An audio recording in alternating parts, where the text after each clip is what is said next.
Good evening, everybody. Welcome to the show. As you know, I am your host, Mr. A, and naturally, we're on a different time schedule right now, but that's okay. Things happen. I hope everybody's, had a nice weekend. Is still, staying safe, not getting into too much drama and too much trouble. There's a lot going on in the city and around us that, I hope everybody's just, acuidándose, as they say. So, a lot to talk about. Definitely a lot to talk about. So tonight we have a special guest, but I'm not gonna get into that. I'm gonna wait till my partner gets in here, and then we're gonna take off. I hope everybody's been enjoying the show. I hope everybody's been paying attention because there's a lot more that's gonna be coming your way to the set. Special guests. We have women's empowerment coming up. We have the dance studio from Houston coming up. We have the Borinqueniers leader or president coming on. We have an amazing artist, a Boricua artist that was featured in some amazing museums. And he's going to be bringing not only his art, but a historical context that I think everybody should really, really tune in to watch, because it's going to be amazing. So let me see. I think my partner, he's done with the cuchi frito. Let me get him in the room. Yo. What's up in the building? What's going on? Yeah, brother. That blue is looking real crispy. Appreciate that. Yeah, I hear A lot of Jets fans feeling real blue right now. Why you going there? Why you going Wow. there? I don't talk about the Knicks at all, yo. I leave you alone. Stupido. But yo, big show last week. Yes, Big sir. show, right? We Yes, had sir. the Louis Lopez Jr. And man, Sally, I gotta tell you, man, I think his appearance was moving in a lot of different ways, right? Because the brother mainly stayed humble and never forgot where he came from. That's something Absolutely. that's something that he communicated pretty thoroughly that night, right? And not only that, he's still giving back, right? Definitely. People like that, you got to champion them. And Sure. if you guys are following the show, we're bringing people on the show who are doing just that. And I believe tonight, the gentleman that's coming on is also doing that. So, Definitely. He got a different path as far as probably getting there. mm-hmm. I feel he was highly touted as we grew up, through the reigns of Saint Laurent Ball. So he probably has a different aspect of how he got there. Yeah, his journey was But, different. The struggle's real for everyone, and I'm sure he's here to share that with us. Ooh. So I think so I think I did that on purpose. I don't know if you picked up on that. See, we did Louis' show last week, right? Yes. And the promo, you saw Louis' promo was like his 3 different pictures from his teams or whatever. Uh-huh. And when I went looking for Frank's stuff to sort of like put a promo together, I don't know if you realized the picture that I put on there is sending a message. Mm-hmm. And that message is the other side of what it means to come from Brooklyn, right? And you could look at that picture and be like, yeah, this is going to be different. This guy's story is going to be different. Absolutely. Right? The energy's crazy. Woo. For sure. So, before we start, we're gonna announce the winner. Yeah. Go ahead. Ooh. So, if anybody needs to know, wants to know, we're gonna announce the winner of the PS5 bundle raffle, and that winner is Alonzo B. Alonzo B, you are the winner. So reach out to me at some point. Let's set it up so you could get that PS5 bundle. Shout out to Alonzo B and everybody else that contributed and played in the raffle. Absolutely. For real. So we got some people in the room. Let's shout out DSNY, MTA, my peoples, kept the city moving. They got, I know a lot of people shit on them as far as their jobs, but they got a tough job, man. They keep us, safe in them streets a lot. Definitely. Shout out to all the city workers, MTA workers, them boys in them buses and them trains, and the ladies as well that are keeping the city moving during this time. DSNY definitely. I'll leave the rest to you, so I'll give it up for those city agencies right now. Absolutely. Yeah. You got to, it's not, I hated bus drivers because I did the job. Then I understood why they did what they did. And I'm sure DSNY and the other public agencies, it's the same thing. When you do the job, you understand why they do certain things. For sure.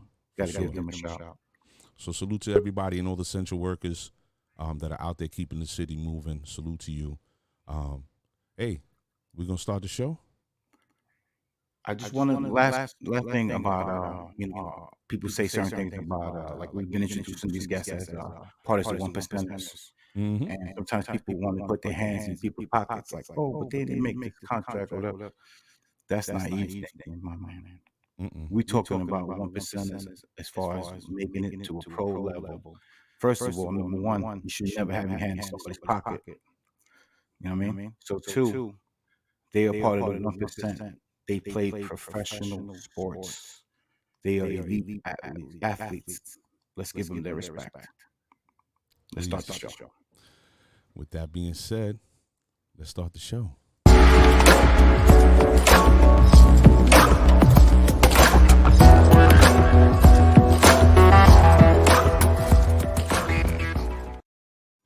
What up? Good evening, everybody.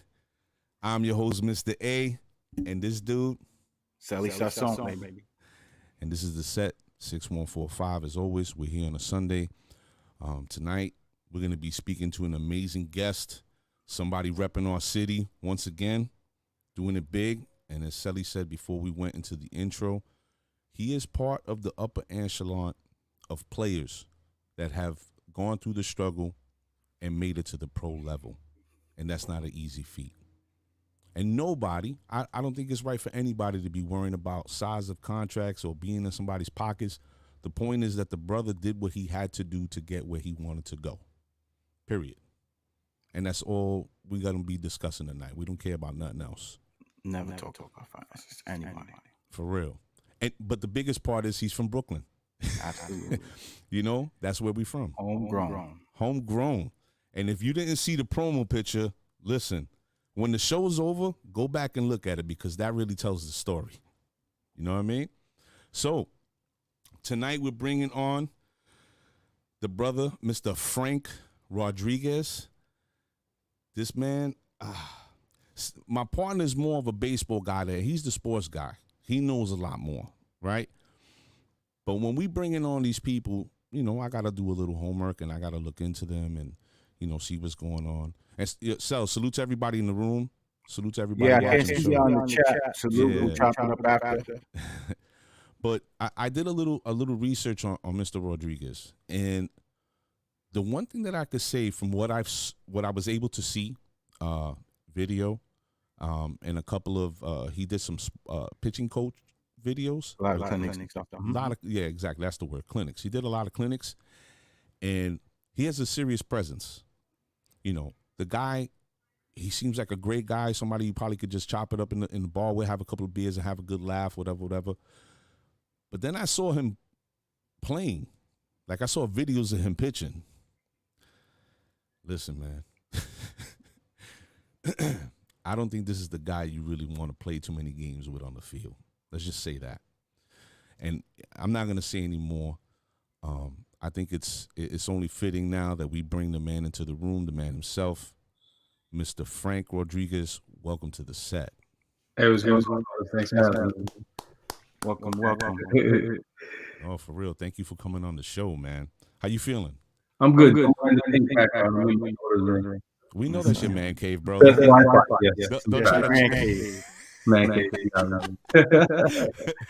So, Frank, I often like to start at the beginning because, when you bring somebody on the show, they all know about, especially the sports fanatics. Like my brother here, he can tell you all day about stats and games and win-loss percentages and ERAs and all that, right?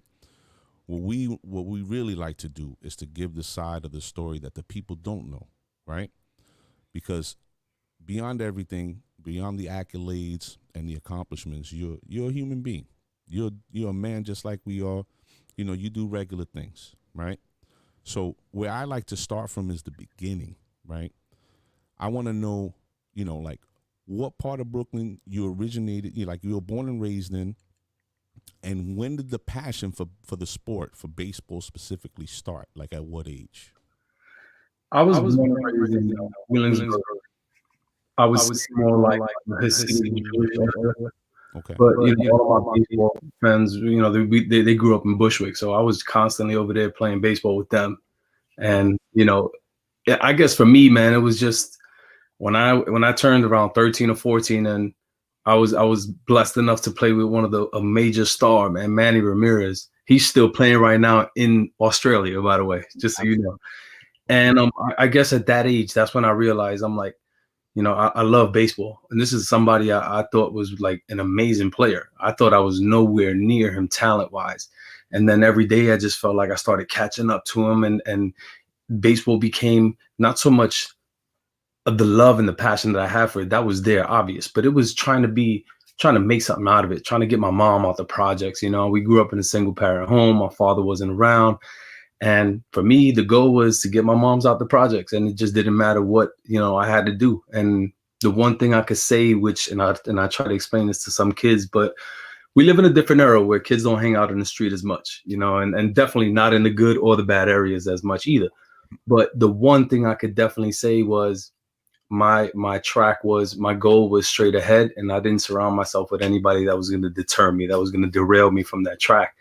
And I think, talent wise, I felt like I was there, but for me, the mental side of things for me became easy when it was just something that your skill level's there. Now, how are you going to stay straight? How are you going to get better every day? How is your focus going to remain? And that's something I try to drill into the kids that I'm working with every day. Wow. Frank, at 13, 14, did you have the machete ready? Because you had the machete. Yeah, it was crazy. So when I play with Youth Service, so this is a team, Youth Service League, YSL. Out of this organization, I've come close to maybe 200 people that signed professional contracts, and maybe over 50 that actually played in the big leagues. So we had this thing on Fridays after January. On Fridays, that's when pitchers and catchers, we came in and we threw our bullpens and stuff like that. So it was like when I was like 13, in that winter of 13, and we were just throwing. And I was just like, I'm going to let a couple go. And I touched 88, 90, and then 91 at 13. I was just like, I just did that. I'm 13. Like, what am I doing? So when I was young, I felt like, and so check this out. I don't know where you grew up as far as how high the buildings were. Where I grew up in the projects, our buildings were like 11 and 21 stories. So I was trying to roof baseballs. So I think that's where my strength came from. Because when I could put one up on the 21st floor, a baseball, I was like, I'm doing something with this arm for my life. I'm going to do something with it. So yeah, at a very young age, I knew, I was a little bit different on the velocity side of my arm. Yeah. Wow. Am I still echoing, guys? No, you're good. Yeah, I think the room was hearing an echo. They're hearing an echo, right? I don't Sorry know. about that. We'll try to fix that. No. Where we grew up at, we used to call them, like, if you stack them up, projects, but we were like 4 stories, so like four floors. But we were like, you stack these up, they're projects. We grew up in the tenements, the simple area parts of Brooklyn, where it was Section 8, Section Great. That's what we called it. We had the windows open right now with the heat. Frank, I want to go back to something that you said. You said that your focus about taking your mom out of the projects was above everything, right? That was your focus. That was your goal. So as a young man growing up without a male figure in the home, it really is difficult to understand how to stand in those shoes because you don't have that male figure, right?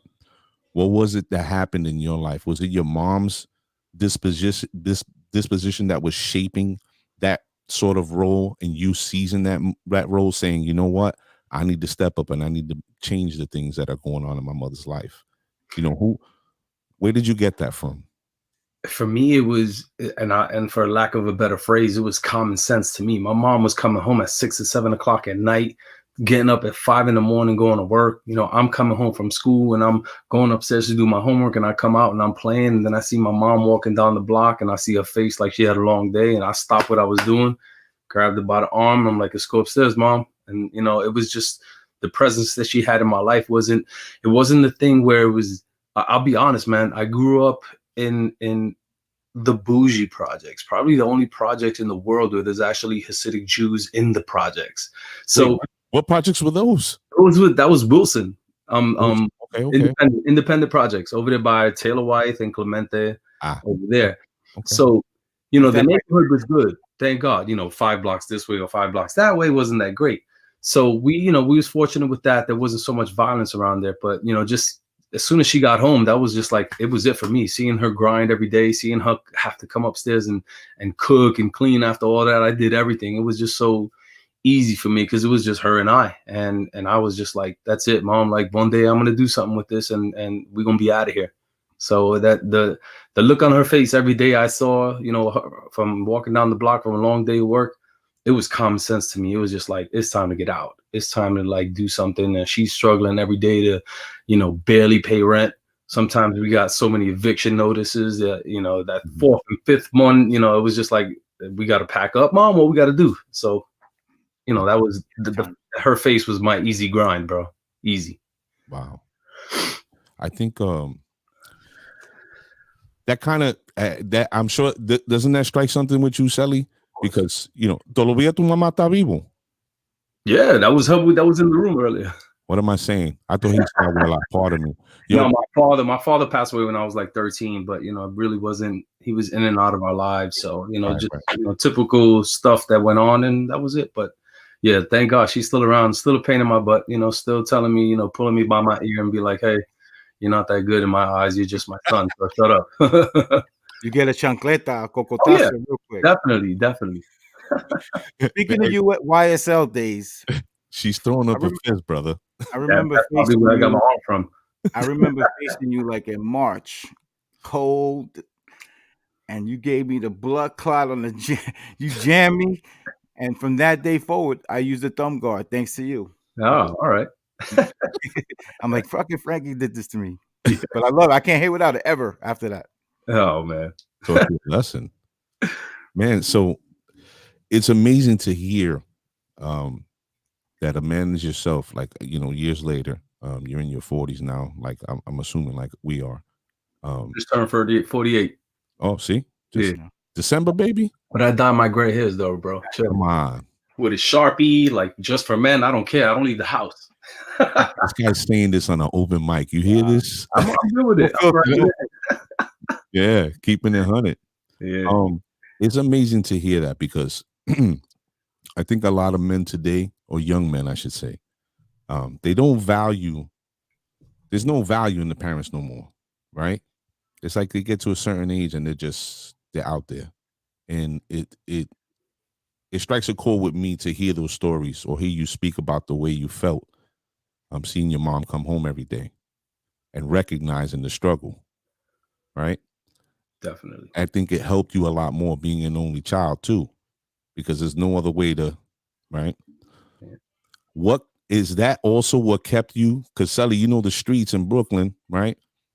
Is that what kept you from falling into the traps in the streets? Because I'm sure, especially in Brooklyn, people was getting money and, you know, at a people certain age, looking out for you, like, yo, no, that's Frank. Take care of him. Or was absolutely, it? So absolutely, man. It was just like it was because I grew up in, you know, when I wasn't in where I lived, I grew up in Bushwick and Borinquen projects, and that wasn't safe. That wasn't safe. So a lot of guys I played baseball with, they were in, you know, whatever gangs they were in, and they're friends, and they knew me. And whenever anything was going down and I was in the street, they were like, yo, Frank, you got to go. I'm like, say no more, and I'm out. So I had a lot of people taking care of me, you know, knock on wood. I was able to stay straight as far as that point, never putting myself in a tough situation like that. And, you know, so I was fortunate with that. But a lot of people did look out. Yes, absolutely. So. Wow. That's great. That really is. Because people in the hood, you know, if they're not going nowhere, they don't want to see you go anywhere. You could Right? do good, but just not better than me sometimes. Yeah. Feel. Why should you get to do better than me? Yeah. Right. But that's that's very heartening, and I'm glad that happened for you. So now, what high school did you wind up going to? I went to Eastern District High School. Now it's Grand Street campus. Now it's 3 different schools. Yeah. Hold on. Me and you were at Lafayette first. Yeah, hold. I was gonna say blowing it up. I attended Lafayette It's very important. for 1 semester. Yeah, me too. But it was Lafayette was a great baseball school. Gambuza was like the great connection with the scouts and all the colleges at that time. So that was the place to be if you had a halfway decent talent. That's where you needed to go. But for me, man, I got to be honest, Sully, like it was 7 city blocks walking to the train and then getting up at 6 o'clock in the morning. Then you were further out than me. Taking the train for a good hour and 20 minutes one way. Like it was tough. Like I had to tell my mom, like, yo, mom, I can't do this. I can't function in class, man. I tried everything. Go to, Dunkin' Donuts, go eat like the Sour Patch candies, just a bunch of sugar, try to stay awake. But I really couldn't in the classes. And going home, I very seldom did I ever get off on my stop. I had to take the train back because I fell asleep most of the time. That's how far it was. But yes, I did go to Lafayette. I was there with you. But I wish I could have stood, but it would have been a great year, man. We both left at the same time. I went to Fort Hamilton, you went to East D, and it was ED. Yeah, it was ED at the time. Yeah, East Grand Street now, right? It's Grand Street campus now, yeah. That's where the latest big name to come out of Grand Street was Dylan Betances. So he came out of Grand Street as well, yeah. Shout out to Melvin Martinez. Melvin Martinez. Yeah, I wish he was my coach when I was there. This is crazy. So when I got there, the next semester, the baseball coach, Miss Lettieri, she had just left, and there was no baseball coach. The baseball program was just gonna fold, and a social studies teacher came in, Pete Masukis.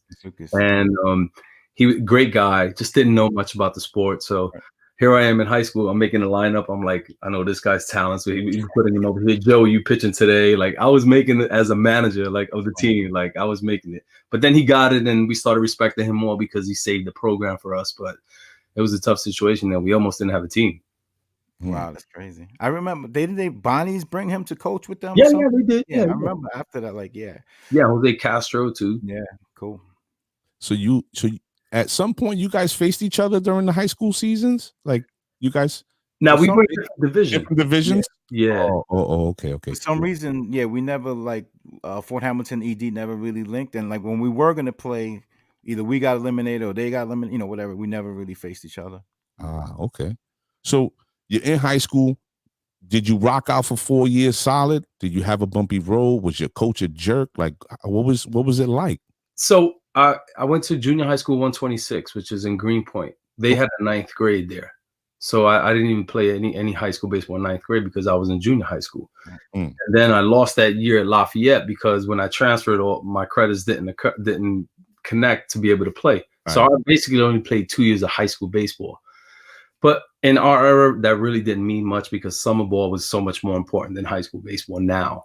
Really? Yeah, it's taking a turn. Now it's different. High school baseball is really important now, and summer ball is kind of like the extension of high school baseball.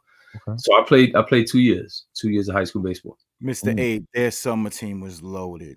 Oh, really? I mean, a bunch of pros on there that came from that team. Yeah, we had like 7 guys drafted from that team. They were loaded. What? Yeah, 7 guys. Did they have legal birth certificates, or was like these were real dudes from the hood? We even had 2. How do we say this? How do I say this politically correct? We also had 2 Caucasians on the team that was there. You played it all right, Danny Venezia. Wow. Yeah. That's hard. That's really dope to hear, man. A lot of talented players. It's crazy because the years we were in high school, I remember Sully going through the whole transition, leaving that school and coming to Fort. And it almost seemed like it was like the perfect storm because at that time there was so much talent, in those few years in every school. So these games were just, forget it. They were phenomenal. And I think the pinnacle for my partner here was, playing in Yankee Stadium You No, got to play in definitely. Yankee Stadium? No, you Yeah, didn't. we won 89. Yeah. We watched them playing Yankee Stadium. It was Lincoln, right? We beat Lincoln, yes. He's, Yeah, that was he's turning the knife. You hear him, right, Frank? He's turning the knife on you. He's like, yo. Well, it's funny because he actually in his neighborhood it was my wife's family at the time. So my wife right now she's the AD at Lincoln. Yeah. And assistant principal. So it's funny how the world is so small, man. It's so small. His wife is Moose's daughter from the corner store. What? Yeah, Renan. Shout out to Renan. Wow. Yeah, shout out to her and her family. Yo, good people. Yeah. Good people. Wow, small world. Super small world. Damn. Okay. Well, we somehow connected. That's pretty dope. I like that. So now you're in high school, you play your 2 years. Are you getting looks in your junior and sophomore year? I mean, junior and senior year, or? Yeah. You know, I was very fortunate, man. We played, and like Sully said, our team was so talented that scouts were just there. Scouts were there. There were so many other kids that really were okay, and then they just got better playing, you know, with the great talent, and those guys got looked at. Like that's the way it was. Like I tell my kids, you never know who's watching, you never know who's around, you never know who knows who. So it takes a phone call. So you know, both of those years, there was a big crowd of scouts there watching a bunch of games that we played, and it was fun. It was fun for me because even like at 7, 8, 9, 10, I was already like not so much the way travel baseball is now, because travel baseball is way different. When we played, you had to win your area, and then you go to another area, and then you go to another area. Now it's just you just go to the tournament itself, and it's just already set up. So at ages 7, 8, 9, 10, I was traveling like to Indiana, to Missouri, to Kentucky. So, you know, growing up, you know, with that single household, and my mom's just teaching me how to be you know, from a kid to a man really quick. You know, it also helped that I traveled and I was able to be, you know, outside what's outside of New York. So, you know, we had a good team like that, and then it was just. There was a lot of scouts at the games, man. There was a lot of scouts at the games. And it was just, so what I was alluding to with my younger days, pitching and playing in front of those scouts really didn't mean anything, because at 7, 8, 9, 10, man, we were playing in front of 8,000, 9,000 people in the, you know, those World Series tournaments that we used to go to. So I kind of like I soaked it in, being under that pressure, being under that spotlight, that it was just really nothing. What am I performing in front of a guy that has a gun? Who cares? I don't care, a speed gun or radar. I don't care. So it was just playing in front of all those people prepared me for those moments. It was good. Wow.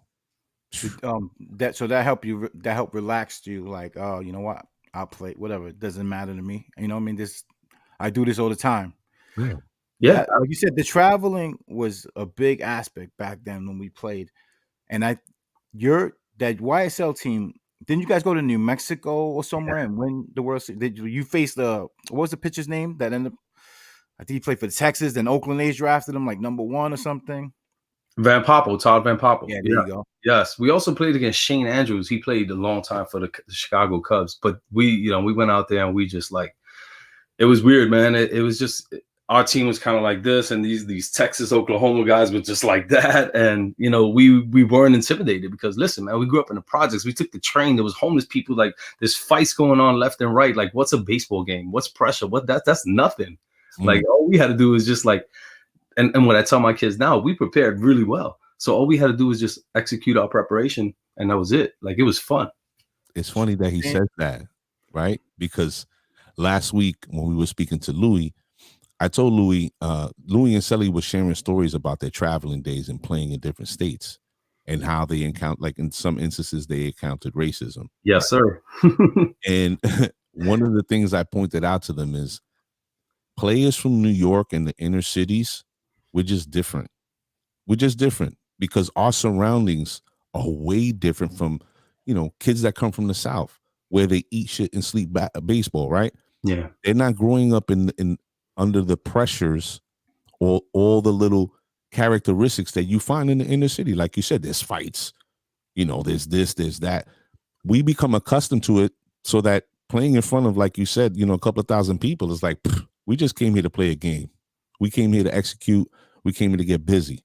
And you can see that everywhere. You could take players from New York City and take them to Indiana or Kentucky, And they're gonna be like, yeah, them boys is from New York, because they see it, right? Everywhere you go, you can see that swagger.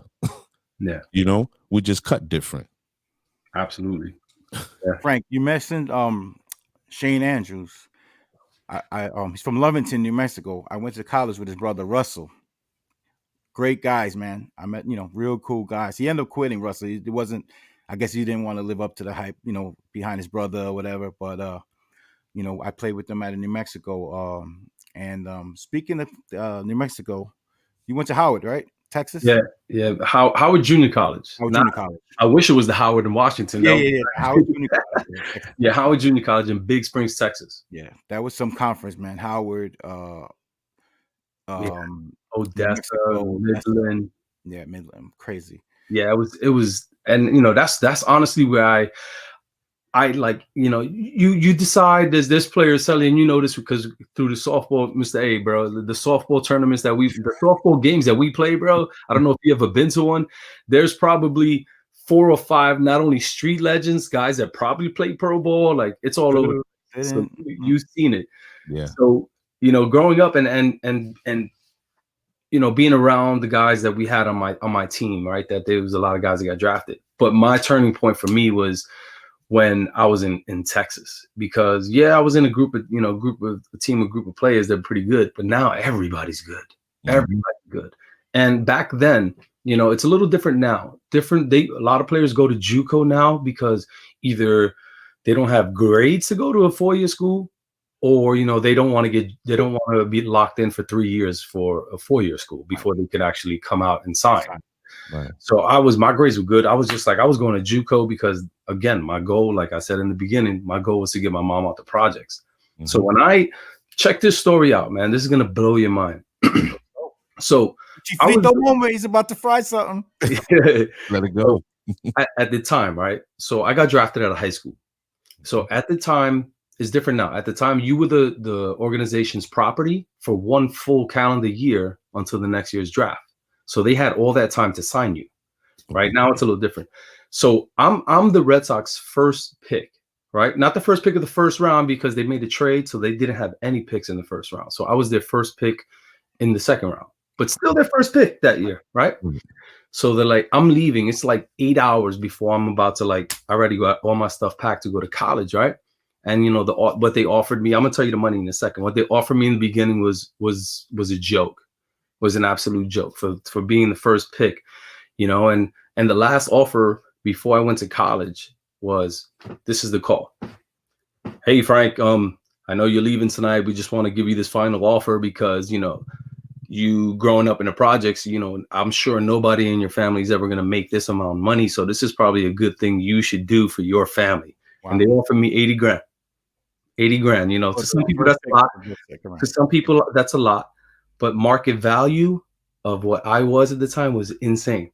Absolutely. So, and I was like, hey, I don't think you guys understand. I'm not that type of person, but I thank you because I'm going to use this as motivation. And I was like, bang, and I banged the phone. And I was like, you don't understand, bro. I finished packing up my stuff again. And I was like, well, Mom, you don't understand what just happened. I got us. And as soon as I got off the plane in Texas, this is a true story. As soon as I got off the plane in Texas, the head coach from the school met me there. We were talking. I was just like, he was talking. It was just like a blur. I didn't want to hear what he had to say. You were hot. Man. I got off. I was like, where's my room? And where's the batting cage? And where's the field? And as soon as I didn't even unpack, I just, in my sweatpants and sneakers, I grabbed my cleats, my glove, my bat, threw all my stuff in the room. And I was already in the batting cage, already on the field. I was like, there's no way. I'm not letting that rock. There's nobody in your family's ever going to make this amount of money. Pure motivation for me, bro. Hold on, Sil. Hold on. Go ahead. Did you get that guy's name? I don't even remember his name, but check this out. Oh my God. But check this out. So after my year at junior college, I went and I signed with the Red Sox, and then I met up with him in spring training. And he was like, hey, Frankie, I don't know if you remember me. I'm the guy that tried to sign you. I was the area guy. And I was like, oh, my God, thank you. I just wanted to shake your hand. You motivated the hell out of me because I was very embarrassed. And my family, you disrespected my family a lot with that. And I shook his hand. I squeezed it as hard as I can. And I just threw it and I walked away from him. Yeah. He was like, Frank, let me explain. I was like, nope, I know the business side, but it was your tone. It was your tone I didn't like, and that was it. That was for me. And you would, Frank, you were the first Otani that I knew. Like, before Otani was in the pro, you were that guy to all of us. You know what I mean? You hit, you pitched, you fielded, like you was that dude, and they should have been throwing that bag at you. Yes, but a kid from the projects, that's all they saw. That's all they saw. Hey, listen, it motivated me. It's a story I tell, and it still makes my blood boil telling the story. But it made me, it shaped me. Some people need different types of motivations in their life. Some people have to go through a crisis, or some people have to go through some life altering stuff. And for me, that was it for me. It's a shame. It's not a shame. I'm sorry. Let me take that back. It's a reality that people need to start understanding and just deal with it, because the reality is these people that pull the purse strings, they know what it is. You think they would have went to, bubblefuck, Florida and gave some pitcher that was throwing heat, fielding and hitting that kind of offer? No. Like, hey, here's the check. You fill it in. Joseph, you've had a great academic career and you've done great in the community, and we want to make sure we do right by you. They wouldn't have hit him with that shit. No, not at all. They wouldn't have. And the mere fact that you could tell that story, I mean, anyway. And you know what, though? The kids that are listening, or parents that are listening, need to understand that Frank bet on himself. Yes. You know what I mean? But he didn't sit on his ass. He bet on himself. Yeah, I'm talented, throwing 98, whatever I'm doing, but I'm going to work at it even harder now. Thank you. Yes. People need to understand that. Not only was he talented, he was committed to the work. So you just can't be talented. That's not enough. You got to be committed, and you have to give it 110%. Because when that guy runs or throws 60, 70, 89, whatever it is, you got to add 20 on top of that, and then plus another 5 just to be like, oh, wow, this guy's great. Oh, he's okay. We got to do extra. And not only that, people's work ethic sucks. They don't want to work. No. I think that's something that Lewis was really alluding to in the conversation we had, that you're even pointing out now. It's a constant. They had a strong work ethic, and they stayed committed. And that's what gets you to the goal, right? It really does. It really does, man. And this is a true story too. Like every time before I practice, I just close my eyes for a minute and I imagine my mom's smile when I could come home and say, Mama, I did it. Mom, we did it. We out. Let's go. What you want? What do you need? Let's get all the things that we never had and all the things we struggled to get. And, and that was my motivation, man. Just closing my eyes, seeing my mom smile like that. It was good for me. Man. The work was easy. That's a soft spot right there. No, it really is. It really is. For real. Kids need to, I mean, I don't know how it is now, but I always felt like, my best years in New Mexico. Like, I learned the game in New Mexico going over there, Frank. Like you said, when you went to Texas, you were like, oh, everybody's good, this and that. But when I was like, all right, I'm competing with these guys from here, and Rob Vaz and these guys going to Alabama, our people's like, we're on that level if we just put that work in. In New York, there's so much distractions with us growing up. And like you said, you were able to kind of like stay the course, So, kids need to understand that too. Like, listen, put the work in. And if you could go away and get a scholarship or go do it. To me, my best baseball was in New Mexico and Texas, like, the competition. For sure. Everybody was good. Out of that comfort zone, right? Putting you in a different kind of pressure pot. Yeah. With guys that can really ball. So you go to Howard and you put up numbers. Let's talk about it. Yes. Oh, What was it like? What was the surroundings like in Howard? Like, were you straight out the gate, boom, off and running? Putting in work? Yeah. Okay. So, I mean, I hate to say stuff like this, but when I played back in my day, it was different. When I first got to college, when junior college in the fall was 40, 50 games, I played against Texas A&M, University of Texas. We played like Texas Corpus Christi. We played against monster teams because at the time, colleges weren't really big on the rankings at that time. But now a high-ranking team will never play a JUCO team because they know if they lose, their rankings go down, blah, blah, blah. So it was just for me. It was off and running. Short story into the first game of my college career was because I was a switch hitter too. So I'm hitting lefty, and it's my first at bat. I'm hitting like 6 in the lineup, and I'm hitting lefty, and it's first pitch, just boom, right in my right elbow. It swelled up. Yeah, I look like I was the elephant man. It was just like that, bro. It was like with veins that were bloody, that were running like that. I was just like, oh my God, I'm done. I was like, Coach, I can't hit. And I just like, Coach, I got you. I turned around, I hit righty, I bunted for a base hit, ran down the line. And then, in between innings, I'm throwing, I'm like, I can't reach. Right. So I moved up almost like playing like the infield in that whole game. And then at the end of the game, I was like, Coach, I'm never going to hit lefty again. So it's weird because switch hitters, you got to work twice as hard because you got to work hard on this side and on this side because you're righty and lefty. Now the work from not doing anything on the left-hand side, switching over to my right-hand side, I was able to concentrate and focus more on the things that I needed to do. And the things that I needed to get better at every day. So it wasn't like, all right, damn, I feel good. No, I got to do it from this side. That feeling was gone.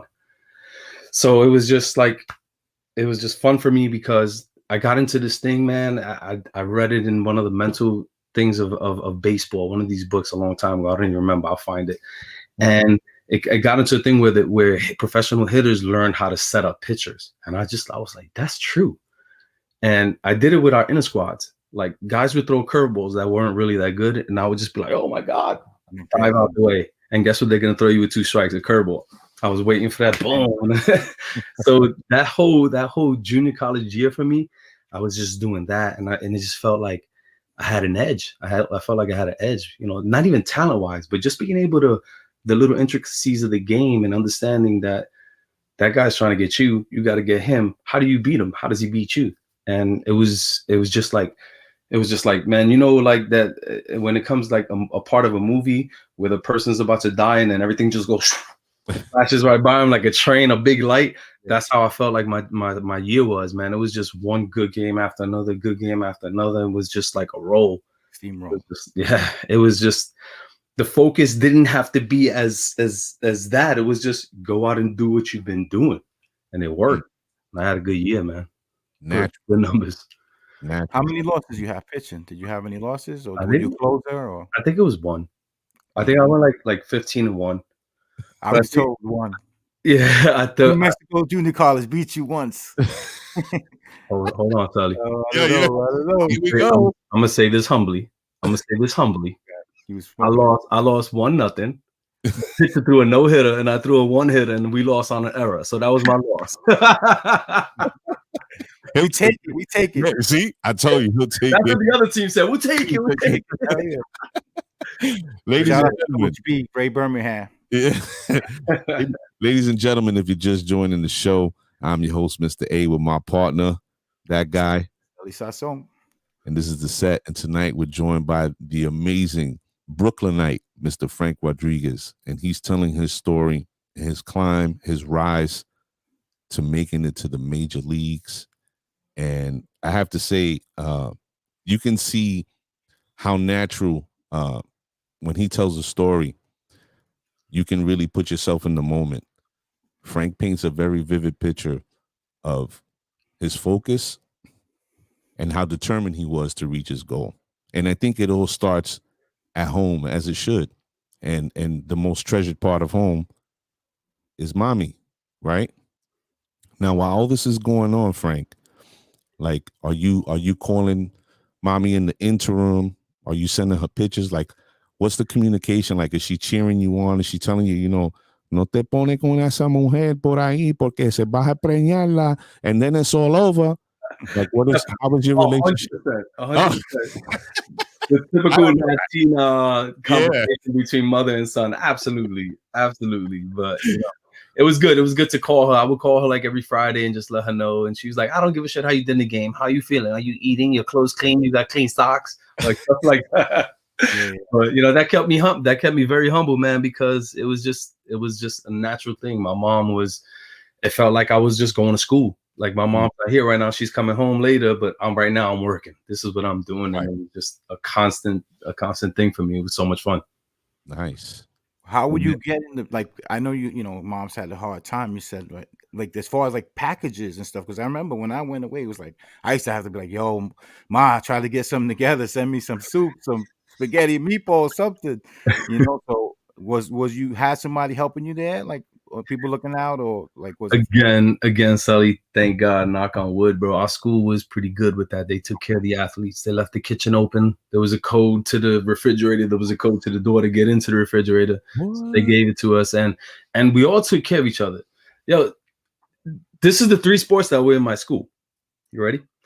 Baseball, men's and women's basketball, and rodeo. So, so check that out. So he wasn't lying. Yeah, so we all took care of each other. Because the men's and women's basketball, we would go to their dorm, we eat, and they'll come to our dorm, we eat, and we all picked up like a lot of stuff with our Pell Grant money, and everything was so much cheaper over there. Like we could fill a fridge in a minute with a couple of dollars. But the packages came. For me, it was just more like I just wanted to hear my mom's voice. I didn't really care about packages. I really had everything I needed. My focus was baseball, and let me eat and let me go to class and right back on the field. So yeah, the packages were very scarce out there in Texas. we managed. Yes, we sure did. Frank, Sally touched on this last week as well, and I think it's important that we ask you. Being that you're traveling and you're a Latino, and I'm sure there were many other or quite a few Latinos that played in your team. Were there any towns that you went to or any places that you played that you encountered any sort of slight racism or just outright racism during your travels? I would say it was there. We were aware of it. We sort of stood clear of it because we were professional athletes, and the last thing we needed to do was be in the newspaper for some dumb stuff. But I did play in Lynchburg, Virginia. Time, right? So of course, I'm from the projects. I had my nice little of the year and my nice little Honda Accord with my neon lights on the bottom. I get pulled over, and they're like, this is a class action A4-7. I'm making those numbers up. Like summons I'm giving you. Only truckers are supposed to have running lights under their car. Here's your $7 ticket. I'm like, $7. You pulled me over for $7. I was like, okay, cool, no problem, man. Thanks. I got it. No big deal. I'll pay it and I'll have a good day. It's there. Everybody's aware of it. Some people deal with it, and some people handle it different. I always tell my kids, my older kids, and I always tell the kids that I'm coaching, like, outside of sports, you just don't know what the person next to you's day was like. You don't know what could have happened in their life at that moment that you decide, why you stepped on my sneakers? Like, shut up. My mom just died. And then you could get into something. Like, you never know. So you got to treat every situation with what it needs to be treated.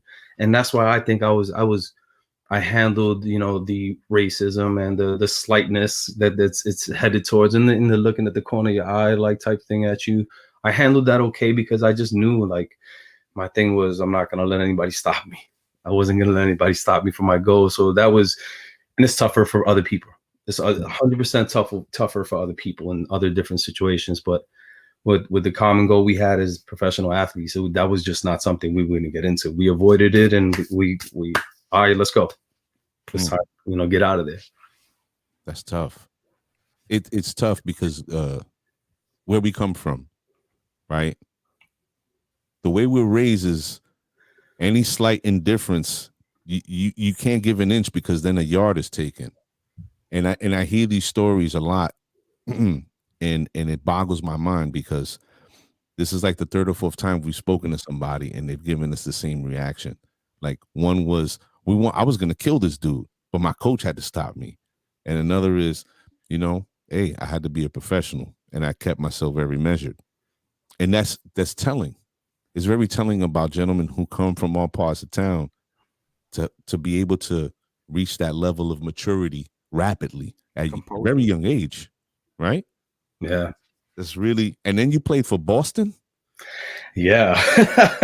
Yeah. What happens in Howard? Boston drafts you again? So I'm at the Junior College World Series, right? So we win it. It was great. We 21-hour bus ride home. At that time, there was no cell phone. Colorado, right? Yeah, Grand Junction, Colorado. At that time, there was no cell phones. I'm showing our age again. Shh.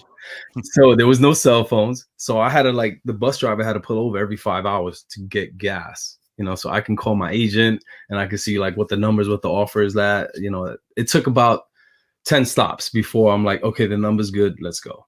And from right there, this is a good story. From right there, I'm got my stuff, went home. A week later, I had to report to Elmira, which is the short season A ball. So short season obviously is just half of the season, which is used for college players coming off of their season and just finishing up, a couple more games in the professional side of things. So I show up with this. I have no money. I showed up with this how do I say it? This Spanish Harlem New York symbol. Now New York Yankees, because I don't like the Yankees. Oh. New York symbol, pinstripes, mind you. And then it was a short and top set, and that's how I showed up with my bag. And they were like, "Oh, Frank, nice to meet you. We heard so much about you. We can't wait to get you going. Just before you pack your bags, just want to let you know from your $850 check, I'm gonna take $500 from you because you're wearing Yankee stuff to a Red Sox stadium." I was like, "Yeah, all right." For real, and sure enough, that check came minus $500. They fined you? Oh yeah. Oh, absolutely. Oh, absolutely. I would have been in the office with a bag of balls. Take the whole check. Wow, that's the real Yankee hate. But yo, this is for real. This is from Dr. J's. I got off the mannequin. Dr. J's. VIM. Yeah, and I was like, this is not even Yankees. This is just oh man. So. Yep, $500. So that was my welcoming. That was my handshake and backside slap without telling you really. But it was great. It was a great experience. It was a great experience there. My first season, short season A ball, because now you're a professional. Now it's just you're going from aluminum bat to wood. But I hit with wood all the time in between because I sort of knew that all right, I might sign and I might play professionally. So I got to start getting used to it. So I was used to it, but it was just now you're a grown man.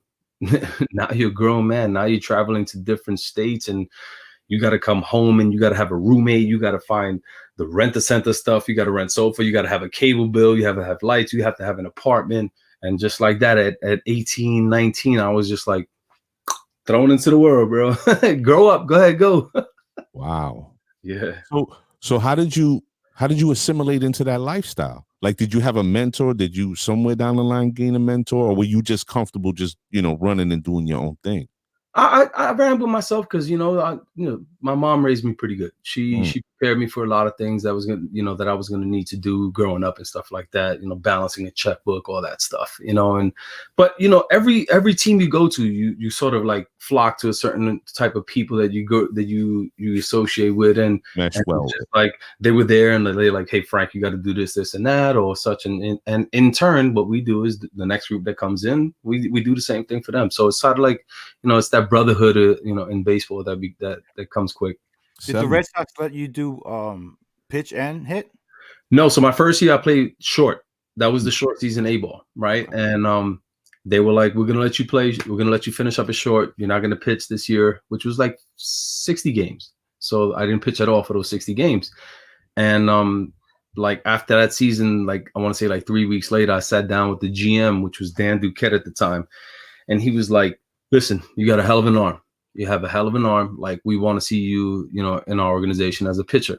And I was just really? I just love playing. I love playing short, man. I love hitting. I love contributing. There's so many different ways you could contribute as a position player, And they were like, well, we'll put it to you like this.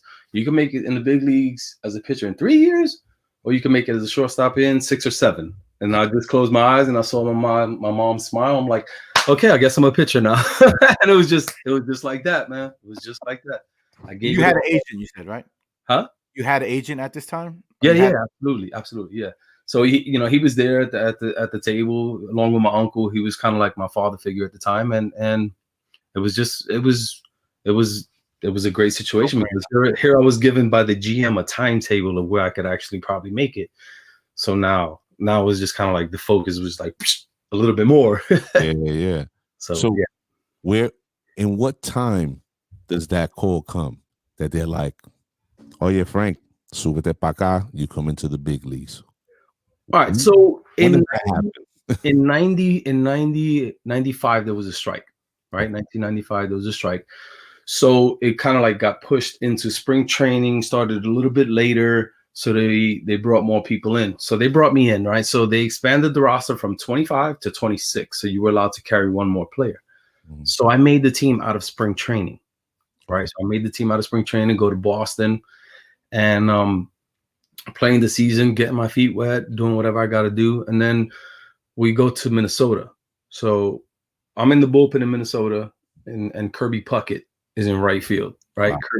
Kirby's like, "What's up, Frankie?" I'm like, "Oh, what's up, Kirby?" Like you know me, like I'm just a regular dude, like I'm a rookie. He goes, and then the next inning, like every inning we spoke, like 5 innings straight. Next inning he was like, "What number you want to wear?" I'm like, "Yo, Puck, what are you talking about? I'm wearing 31 right now with the Red Sox. What are you talking about?"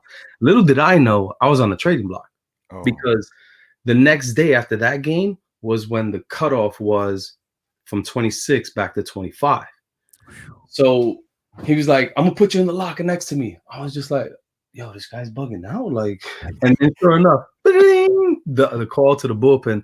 They're like, "Hey, Frank, come upstairs to the clubhouse." I'm like, "Yo, what's going on?" I'm running up to the clubhouse. What's going on? Go, you've been traded. So you've been traded to the Minnesota Twins. I was like, I bet I'm still in the big leagues though, right? They're like, "Well, that's up to them." They're like, "That's up to them." So I get my stuff out, pack my bag, and I walk like about maybe 400 or 500 feet to the GM's office from Minnesota. And he was like, "Hey, Frank, we expect big things from you. We're going to send you down to AAA and get your work." And I'm like, no disrespect. What we have pretty much on the field right now is kind of like a AAA team. So you're sending me down where I can't even help your organization. And I was like, "Let me learn here. Let me fail here." And he goes, "I fucking love you. All right, you're pitching tomorrow." I'm like, "Oh shit. All right, so cool. So now I'm pitching tomorrow. I'm starting, mind you, against a team that I was just with in the locker room about a couple of hours ago." Wow. So it was a funny, just looking at my teammates laughing. I'm like, "Yep, I'm pitching against you." So wow. that's how quick things happen. Again, you gambled on yourself. Yeah. It was just and I wasn't rude. I was just like, "Hey, like I feel like I can help you guys up right here. Don't waste my arm down in the minor leagues where I can be here just getting settled in and getting my work in." And they were like, "Yeah, all right, man. Like, "Yo, man, I'm gonna trade your ass again." You don't get your ass out of my office right now. No, listen, you hear stories. You hear stories like that. Yeah, I'm sure. Where people like are put in that situation that I just said, like, we want to make you a pitcher, but you want to be a shortstop. And some people say, "Nah, I just want to be a shortstop." And then they get buried in the minor league and they get forgotten about and just like that. So, yeah. So did Kirby put you in the locker next to him or what? Two down because they got rid of somebody before. So, yeah, he took me under his wing, man. I was Knobloch on that team. Knobloch was on that team too. Yeah. Knobloch, we had Alex Cole, Marty Cordova, a lot of younger guys at the time. Brad Rackey, he ended up winning like 20 games one year. So it was good. Yeah, he did sit me next to him, and I was his little how would I say it? His little I don't even know the word, but I was carrying his damn bag everywhere we went. So gopher. Oh, you was a rookie gopher. Yeah, I was the rookie. Yeah, I was the rookie. Yeah. Is it hazing as rookie hazing, or you was like, "Nah, I'm from Brooklyn. We ain't doing that hazing over here." No, you had to. Yeah. We got hazed, but there's crazy things. They put people in dresses and stuff like that. So Knobloch was in charge of that, and I got kind of close to him because he liked the fact that I was like I don't take shit. Like he would be like, "Yo, Ricky, go get that ball." I was like, "I'm gonna get it, but I'm only gonna do it once for you." Like kind of like that. People talk. Yeah, just like, yeah. And he took me under his wing too. So it wasn't the hazing was we had to wear red turf sneakers with our suits. I'm good with that. Red sneakers with a suit. I'm good. You know what I did? I coordinated that shit. I put a red tie, a blue shirt underneath, and I red, white, and blue hat. Like I did it up like that. We different. Different no matter what. Yeah. So you get traded. You go in, you pitch the next. Did you have a good game? I threw like 5-6 innings, gave up about 3 or 4 runs, but we I gave my team a chance to win, and that's what at the end of the day, doesn't matter. That's all you could do. Nice. So when does the next call come? When is the next level up in the career? The next level up for me was in the following spring training with Minnesota. They sat me down and they were like, "Hey, we're going to give you this spring training to prove yourself. We want to make you one of our starters. And, I was just like, bet. Now I have another goal. Like, my goal is to focus on extending innings, being able to, focus on getting every batter out I can. And so that was it. I was just like, you know what? How about this? How about I prove to you guys that I'll stay not only as a starter, but I'll stay as whatever you need me to do. Right. So check this out. So I like this guy. He negotiates everything.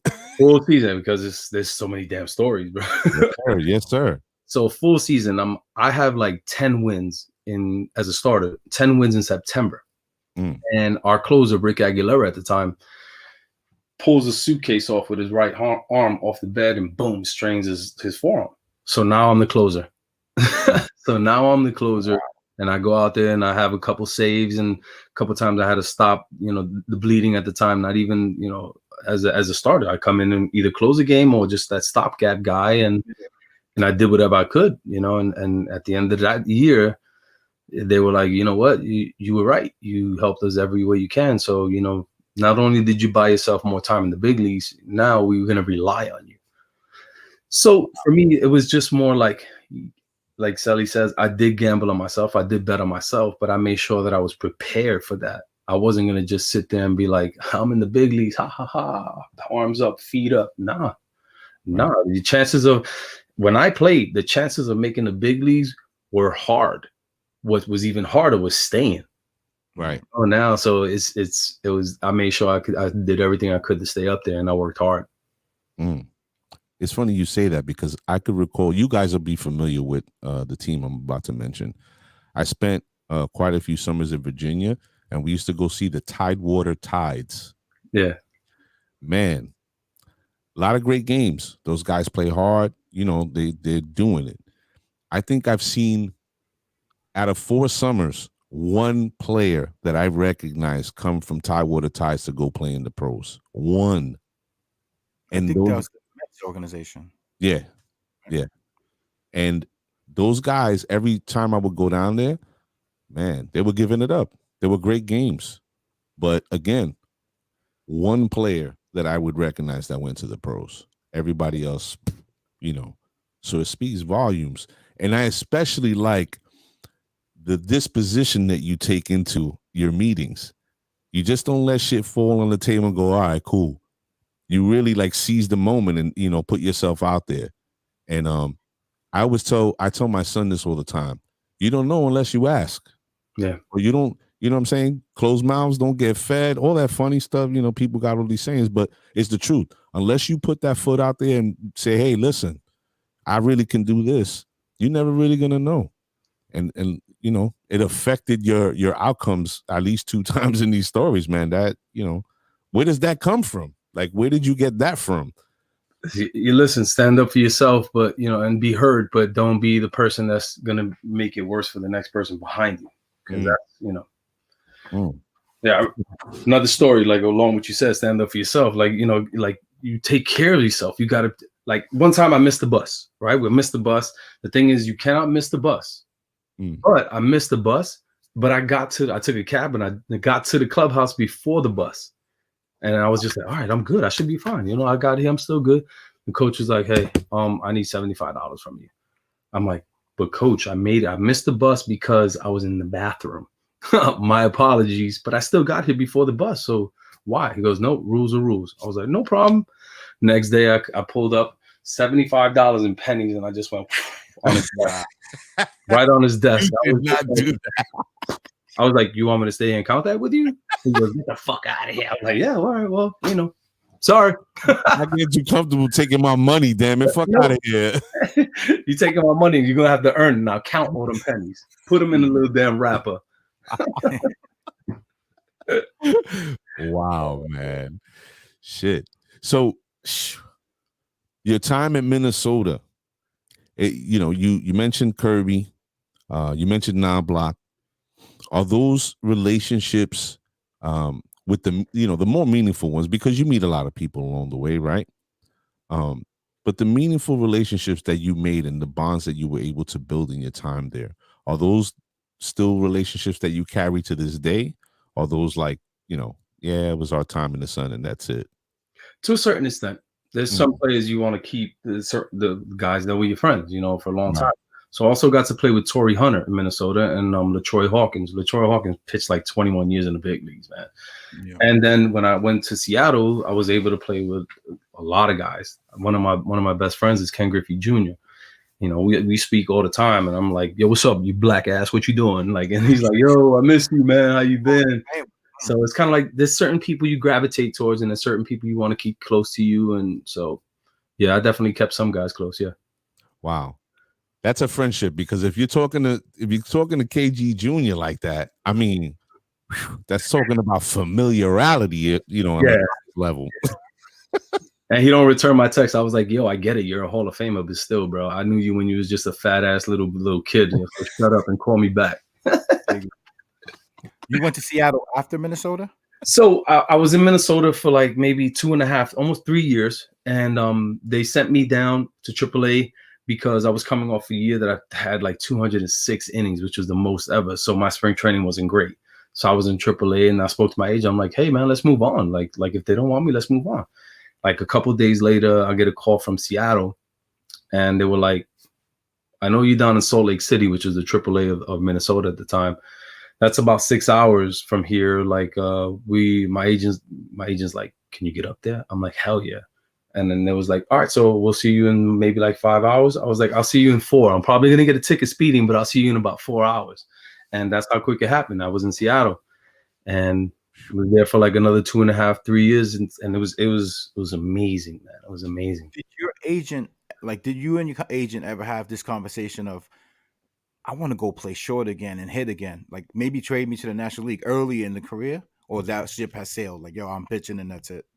The ship has sailed for me mentally. And, once I know, listen, you and I know some things, like there's stuff we got to prepare and do, but on the professional level, it's so much more, more, not more repetition, but more focus that it needs to be required. So there was no way I was going to do both. So I kind of like just tuned it out. And it was just like after the first year, I picked up a bat after not having to pick up a bat. And I was just like, I had no clue. It was just like that fast. It was just gone. So a lot of people told me why I made the change. And I was just like, hey, my mom's, that's why. So it was an easy decision. It was an easy decision. Not that I didn't look back, but I understood that it was just like, all right, it was just too much time I went. It would have set me back many years to get to even that where I was before. So it was an easy decision on that. Wow. People, if you're just joining us, I'm your host, Mr. A, with my brother and my partner, Mr. Celi Sasson, and this is the set, and we're talking to our newly inducted family member to the set, Mr. Frank Rodriguez. And this gentleman, man, he's really putting it down, and I really appreciate this story and time with him. I want to take a question from the room. There's a question that says, what good advice would you have for kids and parents to choose the right high school and college? Who's it from? It's from a Mr. Manuel Torres. And before you answer, let me just say this. You're getting immense amounts of love in the room from Frank Coco Sr., Mr. Anthony Lopez, Mr. Mike Delgado. Mm-hmm. Wow. Kathleen Sebastiano. Jason Sebastiano on them. Yeah, they're all in here. They're all in here. So, I guess to answer that question is there's not a pecking order, but there's the things that have to be aligned.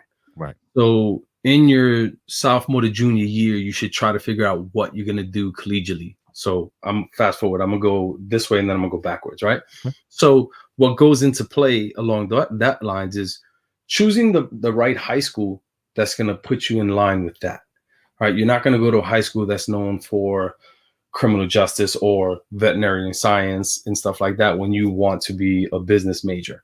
So if you could align yourself with a school that is along those lines of keeping the focus on having great grades, and that's the academic part of it. Now the baseball side of it, it's you don't really have to go to a school where the coach is known and has had many guys drafted. But what you do have to do is be able to have a conversation with this coach and see what your goals are and your goals are for your kids, And if that school is not the right setting for you, where he's going to be able to get some certain looks, then maybe it's not. You find the right one for you. So choosing the right high school comes with what's your next step after high school. So you got to look ahead of high school and line yourself up that way. And just having a coach that does know what he's talking about is really good too, because that could also mold you. Because I'll be honest, I'm also a college coach now. I coach at SUNY Maritime College in the Bronx. And one of the worst things is just seeing a kid. Sally, check this out, Sally. So we're playing in a squad.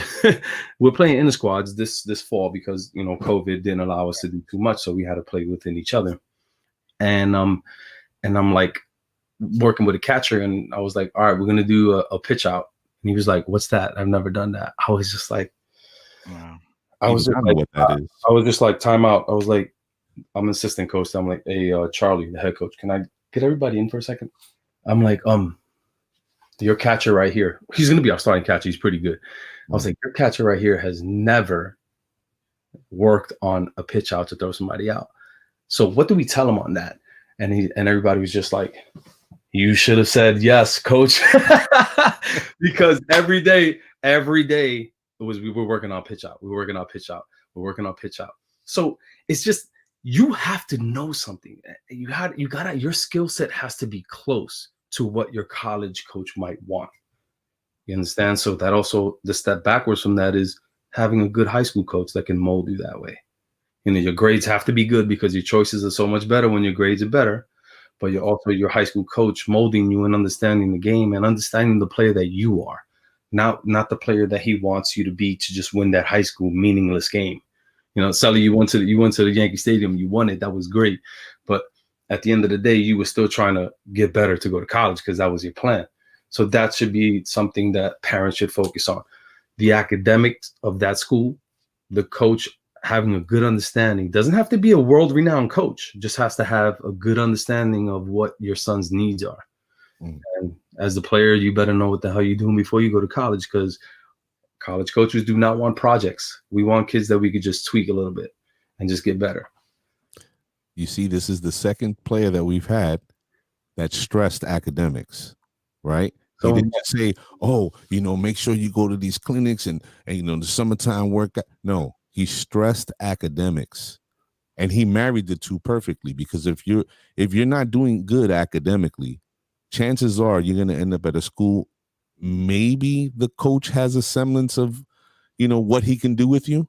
You know, maybe it's a good program, but if you do good in one area, your chances of getting a great coach or getting into a good baseball program are that higher, right? That much higher. So I think what Mr. Rodriguez is saying is, make sure that your children take care of their grades first and foremost, because if they can handle the workload, baseball's fun, right? You go out there, you're having a good time, you put the work in, you get better, whatever, and it'll all happen and come together as it should. That's what I heard. So you said that you're coaching now in college. How is your energy level for that? Because I know as a player, like Selly says all the time, the juices start flowing.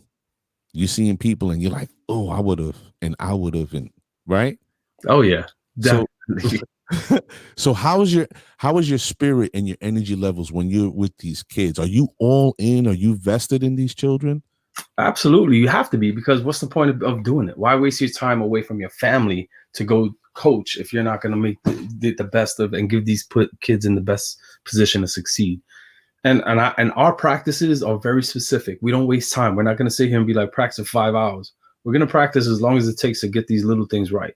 And that's the difference. The focus has to be at the collegiate level, because the difference between high level college teams and high school is these high school coaches are teachers. Their job is secure. When you go to college, if you're losing and you're not putting a good product out of there, you're out of there. You're out of there. So that college coach is going to do everything he can to make you better so that you can win. And with those wins, he keeps his job. So that's why. So as far as fully invested, there's so many little things that we work on. And again, I've never been the guy, even when I do my lessons on the side, I always work in small tweaks. I don't put construction sites around everybody because it's too hard. They've done something so long, and now they got to take so many steps back to learn something new to get here. Right. So we take whatever we get. You know, obviously we do our recruiting, so we get in the type of players that we're looking for to help our program, and we tweak. We sit down and we have, you know, some skull sessions in there where we're thinking about like X's and O's on the board, and it's all important because these kids need it. The sports, the athletic side, the athletic ability side is going to be there because that's why we recruited you. Right. Understand? So now we gotta fine tune you, and those juices do get flowing because like these kids, like, first of all, when I coach in a Division III, not that it's the lowest of all, there's lower, but you know, like there's kids that are really, really cocky. And for me, it's just like, not that I was cocky when I was young, but I was more like, don't poke the sleeping bear. Like, we're good. We're going to beat you. We'll play. You had that swag like, yo, please, bye. Because 90, shut up. Yeah. So, you know, and the juices get flowing, and the kid hits a home run and he's flipping his bat. I'm like, shh, it's just Division III, bro. Relax. And the kids love that. So that's, you know, that's my kind of like spin on what I used to do and my attitude towards the game, and they love that side of it. And I love you know what I love the fact of is I'm coaching, sitting on the bench, and I watch the game because I was always a student of the game.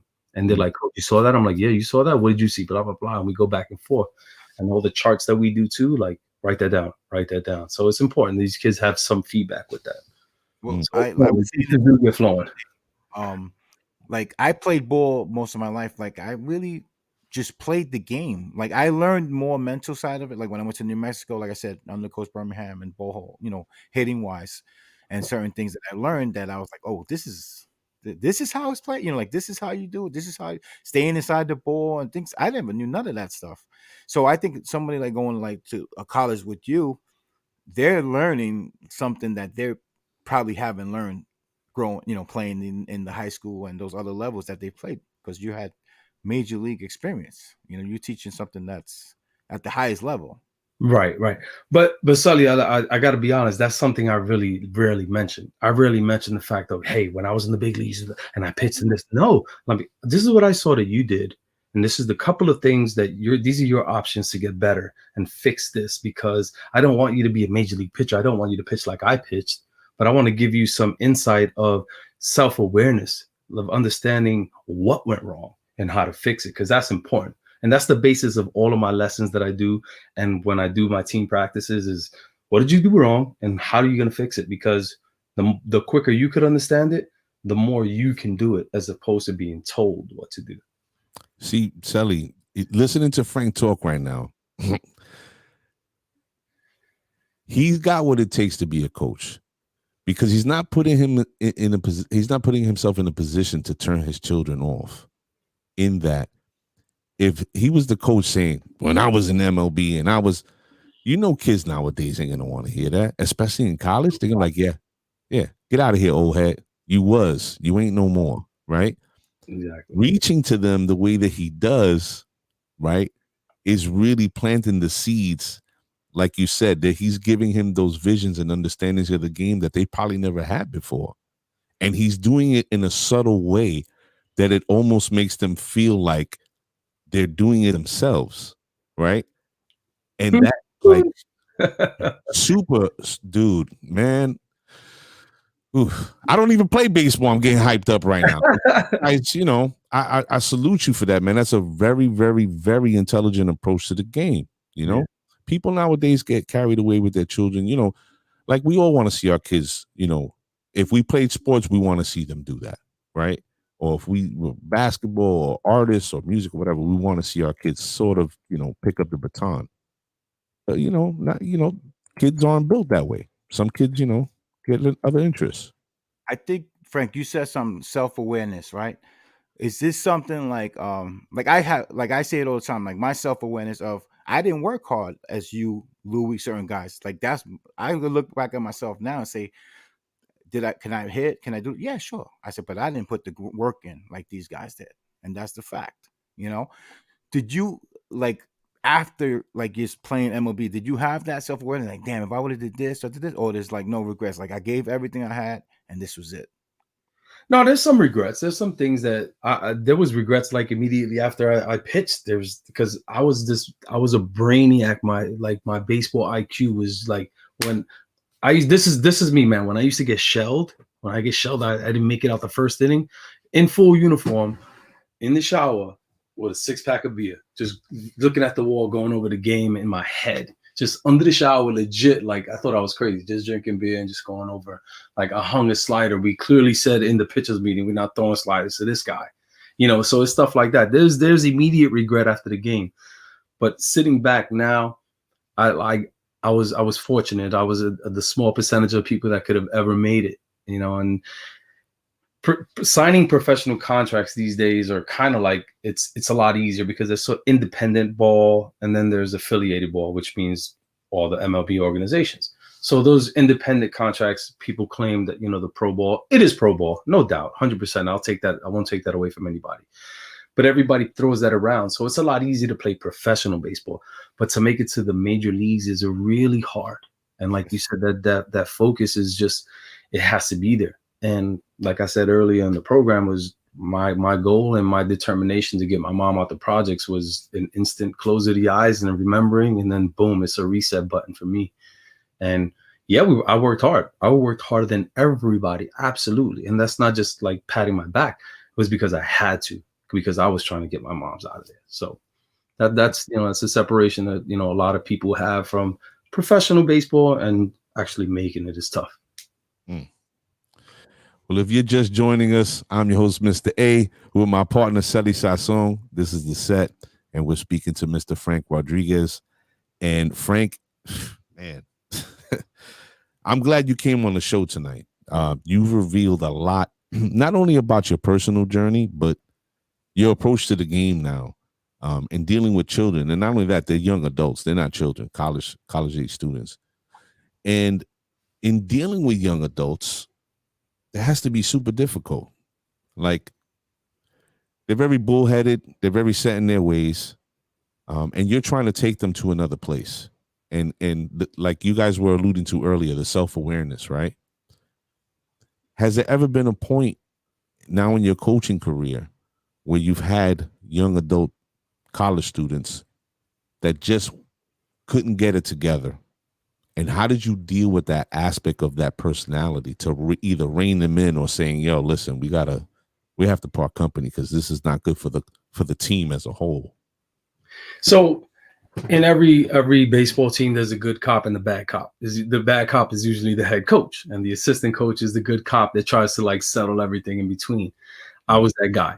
I was that mediator between, like, I was out so late last night, coach, can you make sure I don't get in the game? And you know what I would do? Be like, coach, he was out late last night, put his ass in the game. Like, so nobody came to me with that. But, when there was, when players, not so much doubted themselves, but where they lost the love of it because they weren't having success, I'm like, hey man, listen, you're very fortunate. You're playing college baseball. There's a lot of kids that didn't even get to this far. So how you want to ride it out from here is the story you're going to tell your kids. Did you drop out because you didn't have the heart to finish, or you just didn't like the coach, or you didn't like the players? So have that conversation with yourself, because that's a conversation that your son is going to ask you. Your son or your daughter is going to ask you. And that's what you're going to have to sit down and either swallow that hard apple and have this conversation, or get back after it and get better. And it usually works. Did you take psychology in school? No, I should have, though. I should have. You hear the shit this guy doing? Star Wars. He got that Jedi mind trick on.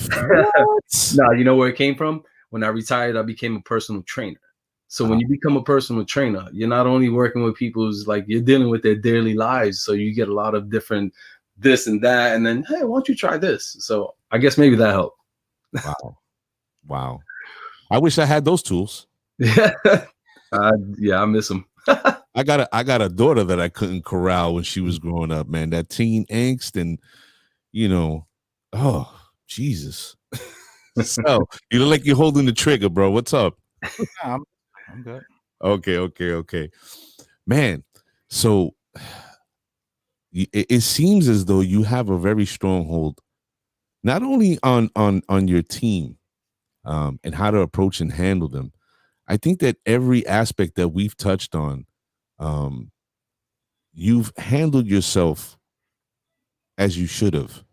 And I think it's amazing to say that, given the circumstances, given the pressure, because you're carrying the weight. Being an only child has its advantages. But when you have this self-awareness very young and you understand what's at stake, and being able to perform and not be distracted, carrying the workload and the, not getting, well, we didn't talk about injury, but, keeping yourself healthy is another part of being an athlete, right? Yeah, absolutely. And I really don't know what your diet was like, but I know when we were teenagers, our diet was for shit. Right? Right? And I'm sure through college the same. It was terrible, right? Hey, you had enough to have energy to play and practice. That was enough. Exactly.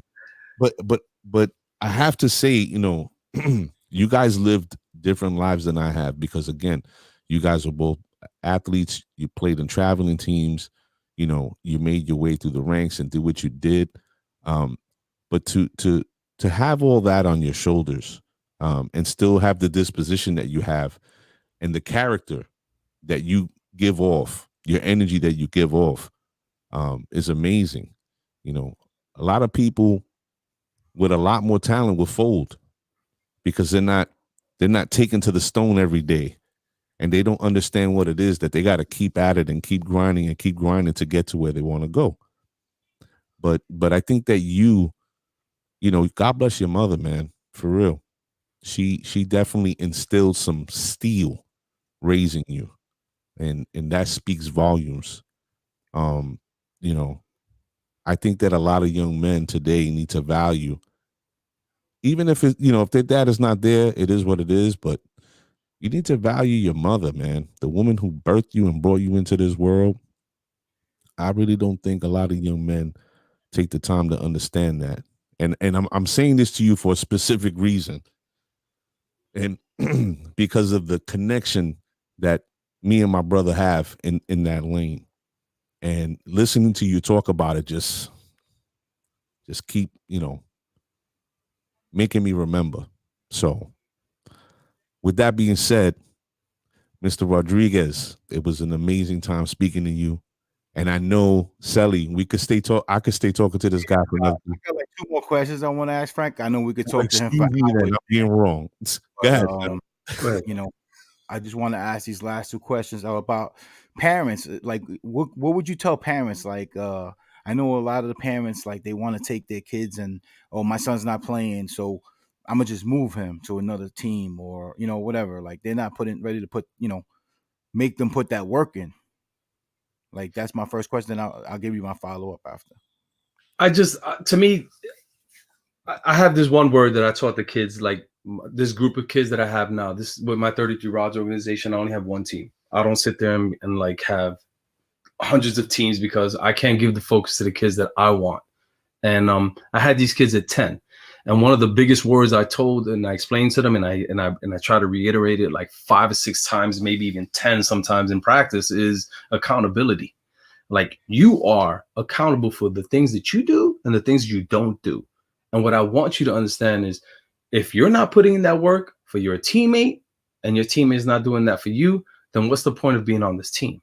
So going to your question is, there's a lot of parents that have that, oh my God, Janet's son Joey is on Instagram and he's on Perfect Game and he's doing this, and immediately they think their son should be doing that. There's no self-evaluation these days from parents. All it really takes is just going to a game and watching your son play and watching the best player on the field. Watch the best player on the field and see where your son is close to that and see how he can get there. But the quick response, Ellie, is, I'm just going to take my son and take him to another team. I get it. And I say this word very lightly. The ignorance of it is understandable, because it's just the fad of today. That's what everybody's doing. When we grew up, there weren't many good teams to go to. If you were here, you couldn't go over there because, number one, the guys over there hated you because you were on this team. So that transition would have been tough. But I guess the best advice I could give is your son has to work. Your son or daughter has to work through that. They have to persevere. They have to understand what it is to not be the best player on the team and compare yourself to that best player on the team, and either have that goal or save your mom some money and some time and don't do it. Just don't do it. Like, you know how expensive like a travel ball is? It's really expensive. So think about that. Don't think about Rodriguez. He ain't paid to play travel ball, Frank Rodriguez. No. We couldn't. Don't even get me started with the IG coaching. These guys that I see. Oh my God, please. Yeah. Guys our age talking about they played in Brooklyn. They play. Who are you, boss? I don't see you with Service, Bonnie's, or one of these guys. Taking people's money. Like, I'm like, whatever. Any of my friends I see dealing with certain people, I'm like, listen, that's a phony. Don't even do it. Yeah, but, a few of us out here, son. There's a few of us out here. Yeah, man, for real. But I gotta address the elephant in the room, pa. How you gonna give Joe Girardi them cocotazos, man? Like, what happened? Wait, don't answer, Frank. Hold on a second. Yo, son, I'm just gonna put this in the air.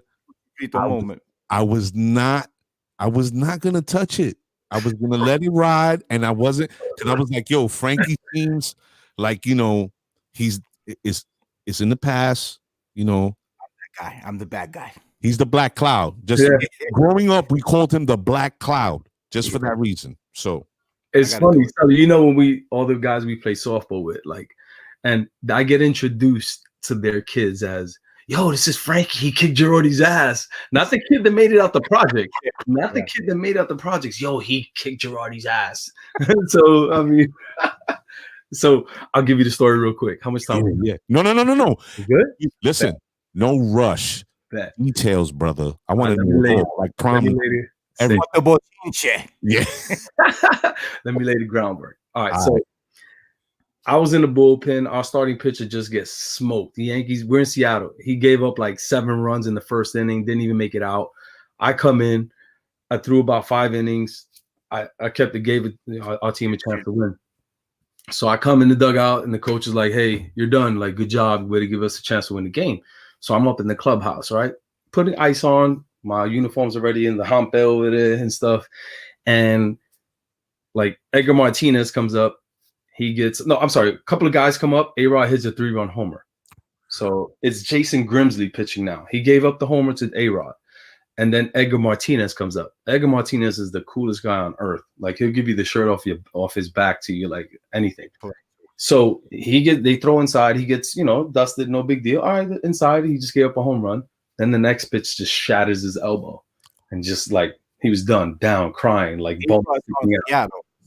Huh? A-Rod's on Seattle. He's with Seattle. A-Rod at this time. Yes. A-Rod was with Seattle. Yeah, and immediately Lou Piniella comes up to the clubhouse running, and in his broken ass Cuban Spanish voice, he goes, "Frankie, you gotta go out there. You gotta fucking hit somebody, man, because I'm not gonna bring somebody into waste him to hit him." I'm like, yo, Lou, I have ice on my elbow for 15 minutes already. I can't even feel it. Like, I don't give a fuck. You gotta go out there and hit somebody. I'm like, oh shit. So I'm just getting it loose, put my uniform out, take it out the hamper, put my socks back on. I go out there, right? And first guy up is Louis Soho. So I get him out. Meanwhile, I'm just throwing like a rubber arm, like I have no business being out there throwing. And then the next guy is Chuck Knobloch when he was with the Yankees. So I hit him straight in the ass, no big deal. He dropped his bat. He knew it was coming, part of the game. And then it was just like Roger Clemens was in the dugout over there just talking shit, just like pointing and talking shit. And I was furious because, long story short, when I was there with the Red Sox with him, he was kind of like very like an asshole to all the rookies. Didn't want anything to deal with them. Didn't take any of them under his wing. None of that. Not even being Latino, black, white. It didn't matter. He just didn't like rookies. Yeah. So I was just like, fuck you, come out here. Little did I know the backstory to this was he was talking to the umpire behind me at first base because he threw the game before. He threw inside on somebody and he threw Roger Clemens out the game. So I'm walking off the field still talking to Clemens, and then like I get to like home plate and like Girardi's like about 5 feet from me, and he's like, "Hey, get off the field. If you're gonna do something, do it." I was just like, "Oh, word." Here we go. That's Brooklyn right now. Let's go. Ding ding. Take off. got into the scrap. 20 years later, I'm training his son. How crazy is this world, man? I'm training his son up in Portchester, and his son is pretty good. Like, he's like a ranked player in football and baseball, and pretty good. And like, he got a little cocky. I was like, "Yo, I kicked your father's ass. Like, you should shut up right now." He goes, "Yeah, I know, I heard." Yeah, you saw this video? I gotta show you something. You want me to show you real quick? Wow. So Yo, I'm a meme. Me beating your dad's up a meme, Pop. So yeah, that's what I'm known for, beating Girardi. Not the kid that survived a lot of shit and made it out the projects. That's what I'm known as. Not to us here. We know, like I said, and you part of that 1%. And like I said, I wanted you here to tell this story, ladies and gentlemen. Within 5 minutes of me texting Frank, he hit me back, and just the set is forever. And we owe you. We pay homage. Anytime, brothers. Anytime. Listen, you're part of this family, and we always say that, the people that we bring on, you're part of the family. If there's anything you're working on, and that whole this is another thing I missed. I'm glad you stopped me. The 33 rods. What is that about? We didn't even touch that. It's a youth organization, so it's kind of like me giving back. So I'm their coach. I have this other girl named Samantha Rodriguez that she was actually a well-known Division 2 softball player. She played professional baseball in Puerto Rico, professional baseball and softball in Puerto Rico. So the kids really they take to her. So she's with me, and I've had this team for 3 years now. Some kids have gone, some kids have come in, some parents have bought in, some parents are like, "No, I don't like the way you coach because my son is the best player. He should be hitting third." That's the way it is. That's just the way it is. And I'm just like, okay, no problem. So whoever's really interested in getting the most out of this right here, what I have, is the kids that I'm going to give my time to. And that's the group of kids that I have now. And I'm so thankful that I have the right set of parents right now. Because my goal is to get them into the right high school and then get them right into the right college for them. So that's what I'm doing now. And it's also my son, Eli, he helps me out a lot too. And so yeah, that's what I'm doing. That's me giving back, brother. I was just gonna ask you about Eli, because I was like, when I remember when Frank brought him to play softball, I was like, man, this kid walks like Frankie, does everything. It was so funny, man. It was like watching. I went flashback on him. It's funny because Anthony was just asking. He said, "Is his son Eli still playing?" He just no, he's not. He's coaching. He's actually coaching with me at Maritime College too. Oh, nice. My goal is to one day be a head coach. So I want him to be with me. So he needs to get those college coaching experience years on his resume, because that's important. So yeah, he's still involved in the game, but he's doing his own thing now. Oh, that's he's a grown ass man already. What if a big school or something tries to get you out of New York? Are you going there? Sully, Rena, and if it's not more, if the money's not more than what she makes, we ain't leaving. No, she got old money though. She got old money. That's what I'm saying. Talk to my agent. She's in the other room. Yep. Well, Sully, I'm glad you pointed it out, and I want to also reiterate what you said. Sel reached out, and Frank did not hesitate. Frankie came right back at him, was like, "Yo, listen, I'm here. I'm there. Tell me the time, the space, the place. I'm coming to see you guys." And I can't stress the importance of that at like any much more. It doesn't matter where you go in life. You're still a regular person, right? You still eat, shit, and sleep just the way the rest of us do. And at some point in time, we've all crossed paths and we shared a moment. Maybe we created a bond. Don't ever get special. Like you told Ken Griffey Jr., "Yo, listen, Black, you know what it is. Yeah, in the Hall of Fame. Call me, bro." Exactly. and that's what we're trying to do here at the set. We want real people telling real stories, and that's all we're going to continue to do. We have an amazing lineup coming up next month, but we ain't even going to talk about that. We want to say thank you first and foremost to Mr. Frank Rodriguez. Thank you, Frankie. Woo! Having me, fellas, man. It's been fun. Listen, I was kind of hesitant to talk and have sports people on because, that's his wheelhouse. I'll get lost in the conversation, right? But I think that, for you and for Louis, You guys offered up so much of yourself as people. And I think that's what connects everybody in the audience to you the most. And it's important that we tell these stories because our kids need to see the possibilities, right? If they don't see people that look like them doing these big things and giving back, they're not going to ever believe that it's possible for them. So it's direly important that we have you brothers on here. And I'm glad that it happened. So as I was saying before, you're part of this family. If 33 Rods is doing something, we want to know about it. We want to promote it. If there's something going on in your college career, like the coaching thing, there's something coming up, a big game. I don't care what it is. Hit us up, man. This is the platform for you. Even if you say, you know what, I'll just come on for 10 minutes. I want to tell you about this going on. Hit us up, man. You're more than welcome. All right, guys. Sounds good. Appreciate that, man. All right, Frank. Well, everybody, Mr. Frank Rodriguez, stay in the queue, brother. We still got to talk. Stay in the queue. Oh man, hold on. Let me switch this real quick, dude. Great. Hope Man. everybody enjoyed it, man. Man, look at all these people in the room. Look at them. Wow. I people out actually. Dude, I'm upset with you. I hate to use that word. Yo, something's going on with your sound. I don't know what it is. I'm sending the tech over there, bro. I'm gonna have to drive all the way out there. Yo, hold up. Salute to my brother Stevie Roman in the room. We see you. That's another great brother that we gotta have a conversation about that. But Sully, man, I can't say enough about this dude. This is the second time we have another guest from our part of town, and they just bring so much to the table. It's amazing. It really is. I mean, again, Louis, him, all these people we speak to, we could have them on for 3-4 hours. You know what I mean? There's so many stories they got and they lived. So we thank them for giving us this time, and let's just keep it going. Ooh, we got so much more coming your way, people. We talking about history. We're talking about art.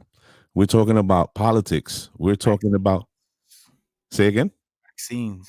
Oh, what we got planned in the next few weeks and month to come. Trust me, don't miss out. Just keep following, keep supporting, share, subscribe, do all of that.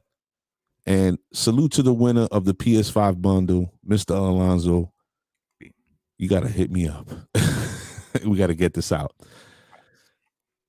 So, as always, myself, Mr. A, and my partner, Mr. Sally Sasson, in the building. We'll see you guys next week. Wednesday. Oh, see, I'm getting old. Clap it up for me. Whatever that is, bro. Dance studio, brother. Dance studio. We out of here.